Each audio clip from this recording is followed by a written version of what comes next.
বাবুর খাওয়া হয়ে গেলে ছাদে কাপড়গুলো শুকিয়েছে তুললে আসো, আমি গাটা ধুয়ে আসি।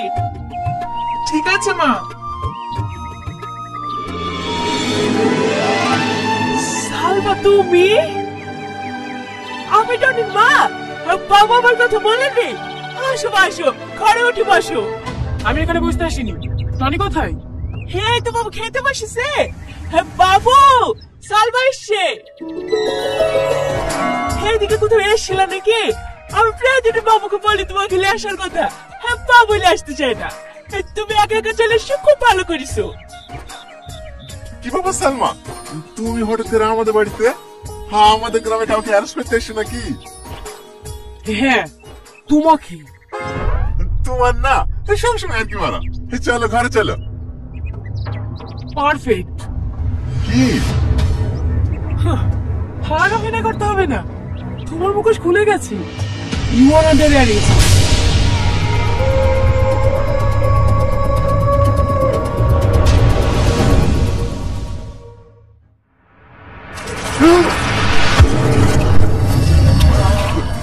অভিনয় অভিনয় করিস আমার সামনে? তোর অ্যাকাউন্ট থেকে এতগুলো টাকা ট্রান্সফার হয়েছে আর তুই কিচ্ছু জানিস না? সত্যি বলছি, তুমি বিশ্বাস করো, আমি এসবের কিচ্ছু জানিনি। বিশ্বাস? আর তোকে? তোর এই ভোলা ভালা চেহারা দেখে আমিও ধোকা খেয়ে গেছিলাম। আমার একবারও মনে হয়নি তোর এই ভোলা ভালা চেহারার পিছনে একটা শয়তান লুকিয়ে আছে। এখনো ভালো ভালো বলছি, সত্যিটা বলে দে, নাহলে তোকে ফাঁসির হাত থেকে কেউ বাঁচাতে পারবে না। আমি তোমাকে কতবার বলবো, আমি এসবের কিচ্ছু জানিনি, আমি কারোর টাকা নিইনি। আবার মিথ্যে কথা।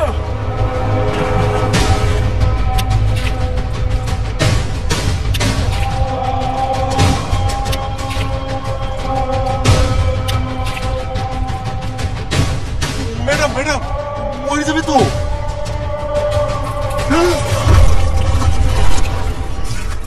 কষ্ট হয়েছে? এর থেকেও বেশি কষ্ট ওই সাধারণ মানুষগুলো পেয়েছে।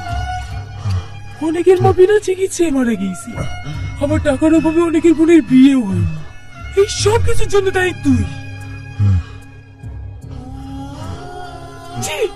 এখন আমার নিজের প্রতি ঘৃণা হয়েছে। জীবনে প্রথম কাউকে ভালোবাসলাম, তো আমার একটা শয়তানকে। শাহিন, যতক্ষণ পর্যন্ত ও নিজের দোষ স্বীকার না করছে ততক্ষণ পর্যন্ত ওকে মারো। ঠিক আছে ম্যাম।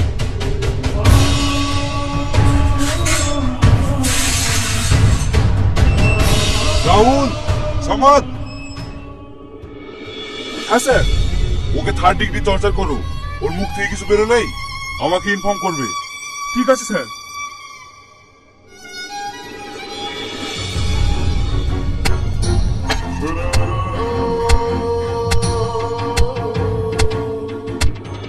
কি হলো মা? আমি পারবো না। কেন পারবি না? তোর ভাই বলে? ও তোর ভাই না, ও তোর ভাই হলে এরকম জঘন্য কাজ কখনো করতে পারতো না। মার ওকে। কি হলো মার?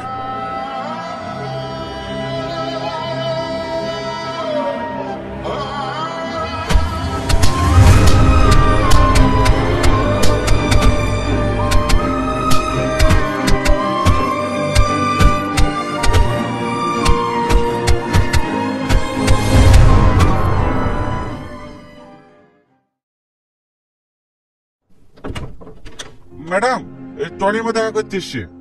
বলো এখন দেখা করা হবে না। খুব কান্নাকাটি করছে। ঠিক আছে, বেশিক্ষণ দেখা করতে দেবে না, জাস্ট 5 মিনিট। ঠিক আছে ম্যাডাম।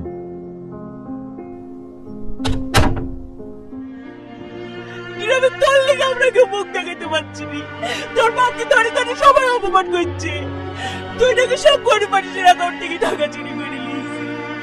সত্যি করে বল না বাপ, তুই ওসব কিছু করিস নি তো? তুমি বিশ্বাস করো মা, আমাকে মিথ্যা ফাঁসানো হয়েছে। আমি এসব কিচ্ছু করিনি। আর কেউ না জানো, তুমি তো আমাকে জানো। তোর কিচ্ছু হবে না। আমার যে হাতের মালা টাকা দুটো ছিল, সেই দুটো বেঁচে তোর আব্বাকে উকিলের কাছে পাঠিয়েছি। এই সপ্তাহের মধ্যে তোকে ছাড় করে নিয়ে যাবো। চলেন চলেন, টাইম শেষ হয়ে গেছে। তুই কিন্তু চিন্তা করিস না বন্ধু, সব ঠিক হয়ে যাবে।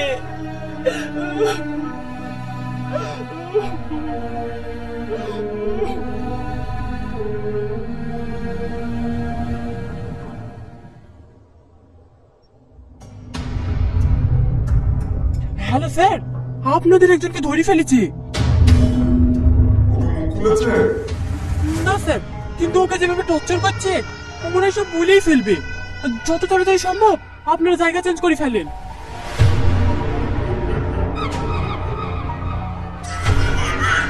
আমার তো চুলো চিনতে পারি। ওরা বললোকে হয়েছে, ও আমাদের লোক না। মানে খবরটা নিয়ে চলে তোর অ্যাকাউন্টে 1,00,000 টাকা।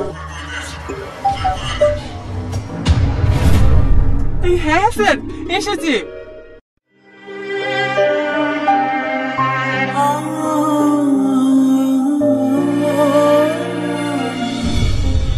মদ খেয়ে মেয়েদের গিফট কিচিং করো, জানিয়ে যা। ওর বাবা যে কত বড় নেতা হয়েছে তা আমি দেখছি। চলো। আচ্ছা সালমা, তুমি তো পুলিশ, আমি যদি কোনোদিন কোনো অন্যায় করে ফেলি তুমি আমার গায়ে হাত তুলবা? হ্যাঁ, তিলেটাকে পেটাবো।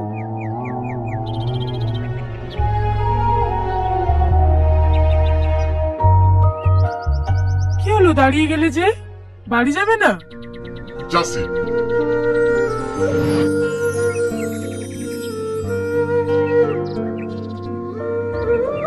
আমার বিশ্বাস আমার টনি কোনো অন্যায় কাজ করতেই পারে না।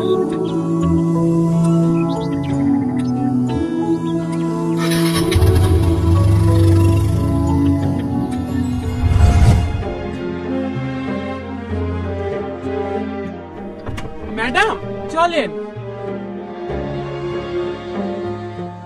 কি ব্যাপার ম্যাডাম, আপনি কান্না করছেন? কই না তো, বল। ডিউটিতে যাবেন না? হ্যাঁ, তুই চল, আমি আসছি।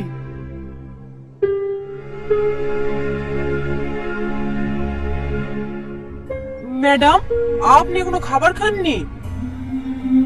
না, ভালো লাগছে না।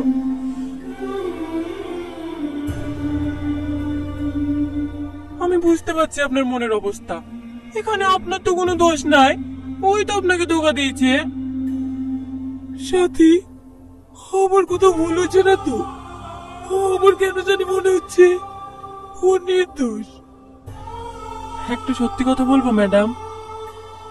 বল। আপনি আপনার ভালোবাসার চোখ দিয়ে দেখছেন তো, তাই এরকম মনে হচ্ছে। আমার তোকে প্রথম থেকেই সন্দেহ হয়েছিল। আপনি একবার ভেবে দেখুন তো, আপনার সাথে যেদিন ওর প্রথম দেখা হয় ওইভাবে কি কোনো ছেলে প্রপোজ করে? আর আপনি হলেন এই এলাকার ওসি, ও আপনাকে চিনবে না। ও আপনাকে খুব ভালো করেই চেনে, আর চেনে বলি আপনার সাথে ভালোবাসার অভিনয় করে আপনাকে হাতে রাখার চেষ্টা করেছিল, যাতে ওর অবৈধ কাজগুলো সুন্দরভাবে চালিয়ে যেতে পারে। তুই ঠিক বলেছিস, আমি ওর ভালোবাসা অন্ধ গেছিলাম, তাই ওর মুখোশের আড়ালে লুকিয়ে থাকো শয়তানটাকে দেখতে পাইনি। ড্রাইভারকে গাড়ি বের করতে বল। ও এতদিন শুধু সালমাকে দেখেছি, এবার একজন পুলিশ অফিসারকে দেখি।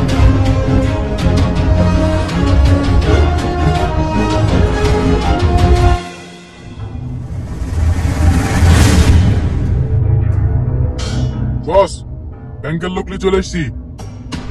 কালকের মধ্যে আমার একটা গাড়ি নিয়ে লাগবে। কালকের মধ্যে? হ্যাঁ, কালকের মধ্যে। ঠিক আছে স্যার, হয়ে যাবে।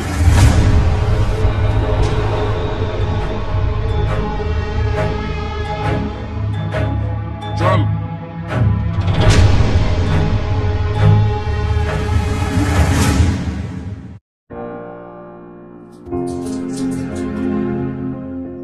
লেউসটা খেলে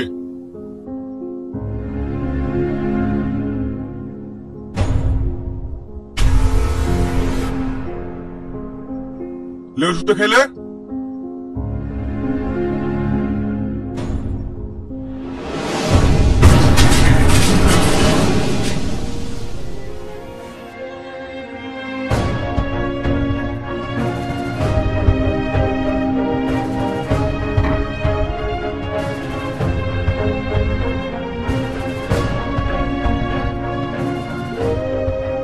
ওষুধটা খেলে?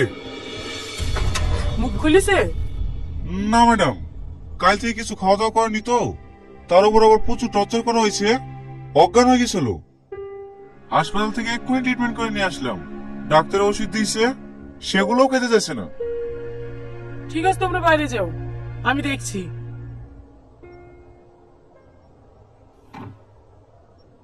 তুই কি ভাবছিস এসব নাটক করলে তুই ছাড় পেয়ে যাবি?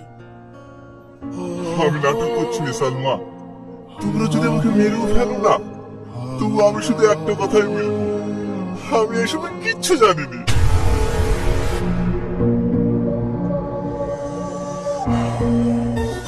দেখো, আমি তোমাকে একদিনের জন্য হলেও ভালোবেসেছি। তুমি এভাবে পড়ে পড়ে মার খাচ্ছ, কষ্ট পাচ্ছ, আমার খারাপ লাগছে না বলো? তোমার অ্যাকাউন্ট থেকে এতগুলো টাকা ট্রান্সফার হয়েছে, তার সমস্ত এভিডেন্স আমাদের কাছে আছে। তোমার বাঁচার আর কোনো উপায় নাই। তাই তোমাকে বলছি, তোমার সাথে কারা কারা ছিল নামগুলো করে দাও। আমি তোমাকে কথা দিছি, ফাঁসির হাত থেকে আমি তোমাকে বাঁচাবো।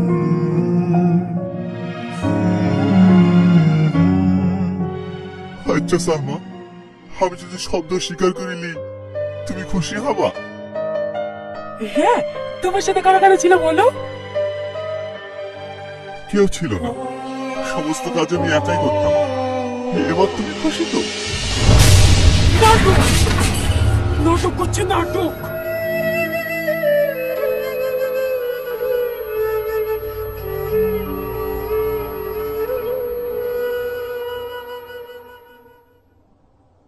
আজ 2 দিন হয়ে গেল, ও আর মুখ খুলবে বলে মনে হয় না। যা এভিডেন্স আছে সেগুলো নিয়ে কাউ কোর্টে চালান করে দাও। ঠিক আছে ম্যাডাম। ম্যাডাম ম্যাডাম, আবারও স্ক্যাম। মানে? এই মেয়েটার অ্যাকাউন্ট থেকে 3 লাখ টাকা চুরি হয়ে গেছে। কখন? এই তো 1 ঘন্টা আগে একটা অজানা নাম্বার থেকে আমার মোবাইলে ফোন এসেছিল। আমার অ্যাকাউন্টে 3 লাখ টাকা ছিল, সব কেড়ে নিছে। টনি তো লকআপি, তাহলে স্ক্যাম করলো কি? শাহিন, অ্যাকাউন্ট ডিটেইলস চেক করো তো। হ্যাঁ ম্যাডাম, আপনার অ্যাকাউন্ট নাম্বারটা বলুন। এই দেখেন, এইখানে লেখা আছে।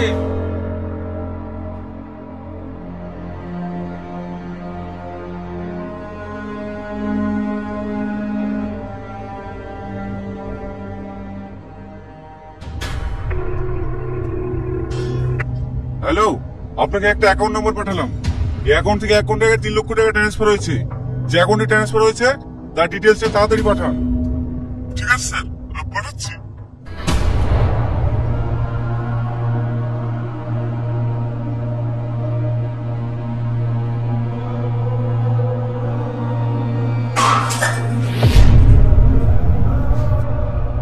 Madam, Tony.